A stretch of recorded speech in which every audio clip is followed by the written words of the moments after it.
السلام عليكم ورحمة الله إخواني أخواتي، أحييكم مشاهدينا الكرام في هذا اللقاء المتجدد. يقول الحق سبحانه: وبشر الصابرين الذين إذا أصابتهم مصيبة قالوا إنا لله وإنا إليه راجعون. اليوم غادي نهضروا على قصة هزت الرأي العام المغربي، قصة الملاك البريئة سندوس اللي غادرتنا لدار البقاء وهي في ريعان الطفولة، باقا ما كملت حتى عام ونص.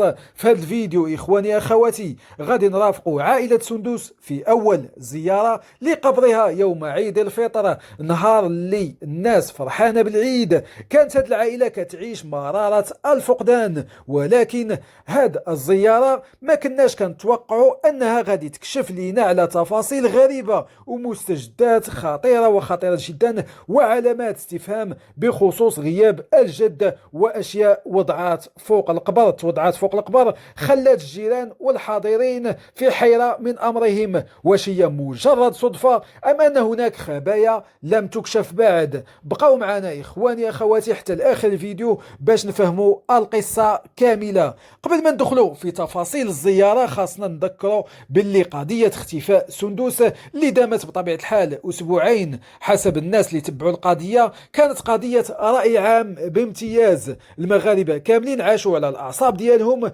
والكل كان كيدعي يلقاوها حية، ولكن القدر كان أسرع إخواني أخواتي. للأسف من الناحية القانونية والطبية التقرير ديال الطب الشرعي حسم الجدل، وأكد أن الوفاة كانت بسبب الغرق فقط لا غير، وهذا كينفي بشكل قاطع وجود أي جريمة أو أي يد إجرامية أو تورط لأي شخص في هذه الفاجعة. هي حادثة مؤلمة فعلا، قضاء وقدر، ولكنها خلات جرح غائر في قلب الأب والأم. هذا الأب اللي نهار لقاوه غير الصباط ديال البنت ديالو، يعني من لقى الصباط ديال البنت ديالو انهار بشكل كلي، وكلنا تبعنا ديك الوقائع الأليمة وشفناها بالأعين ديالنا، وكان مشهد كيقطع القلب.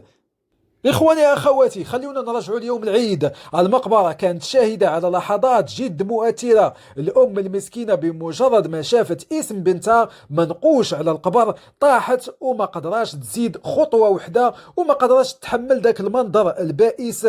البكاء ديالها كان كيزلزل المكان، وكأنها يلا عرفت باللي بنتها مشات وما غاديش ترجع، يعني يلا فاقت من الكلبة كيف ما كنقولوا إخواني. أما الأب فكان كيحاول يبان صامد وقوي، كأن لسان حاله يقول الصبر عند الصدمة الأولى، ولكن سرعان ما خذلاته القوة ديالو وارتمى فوق التراب لكي جنتة بنته. بطبيعة الحال حتى شي واحد ما يبغي يكون في هذا الموقف. مشهد كيبين لنا عظمة الأبوة وقسوة الفراق. الجيران اللي كانوا حاضرين في ذاك الموقف حتى واحد ما قدر يحبس الدموع ديالو قدام هذه التراجيديا الحقيقية. وهنا إخواني أخواتي غادي نوصلوا للنقطة اللي أثارت الجدل. من العائلة قربات من القبر لقاو شي حاجة غريبة جدا. كاين اللي قال وردة محطوطة بطريقة مثيرة للانتباه، وكاين اللي لاحظ آثار زيارة سابقة. الغريب في الأمر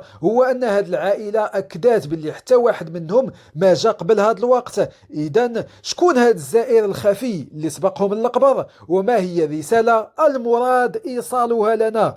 وزاد الغموض أكثر بغياب الجد اللي معروف ديما كيكون هو السند، وفي هذه المناسبات بالضبط هذه المرة غاب تماما. كاين اللي ربط الغياب بوعكة صحية، وكاين اللي قال باللي الموقف كان أكبر من القدرة ديالو على التحمل. السيد كبير في العمر وما قدرش يتحمل ذاك المنظر، ولكن هذا الغياب خلى الجيران يطلقوا العنان للتأويلات والتحليلات كيف ما العادة. إخواني أخواتي قصة سندوس ماشي مجرد خبر عابر أو فيديو للمشاهدة، بل هي عبرة لمن يعتبر الحياة قصيرة بزاف وفرمشة عين يقدر كل شيء تبدل. سندوس الآن هي طائر من طيور الجنة مشات لدار الحق، وخوتنا في المغرب كامل كيدعيوا معها بالرحمة والمغفرة. شكرا على المتابعة، والسلام عليكم ورحمة الله.